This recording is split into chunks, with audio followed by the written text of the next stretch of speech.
एकादशी आणि दुप्पट खाशी तसंच काहीसं झालेलं. आज खूप मोठा महाशिवरात्रीचा उपवास असून देखील पूजा वगैरे काहीच करता आली नाही, कारण की पूजा करायची नव्हती आणि त्यामुळे ना खूप अधुरं वाटत होतं. फराळातही काही नवीन गोष्टी ट्राय करत असते ह्या दिवशी खूप पण आज काहीच करावं असं वाटलं नाही.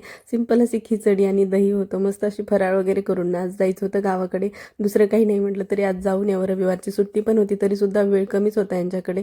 दुपारच्या नंतर निघालो होतो आणि 2-3 तासामध्येच रिटर्न यायचं होतं. निघताना हे पार्सलसुद्धा आलं होतं. म्हटलं चला तुमच्यासोबत पण शेअर करावं. आणि खरंच खूप छान आलं आहे. दुपट्टा सेट मी फ्लिपकार्टवरून मागवला आहे आणि एवढा मस्त आहे ना, एकदम रिजनेबल प्राईसमध्ये आहे.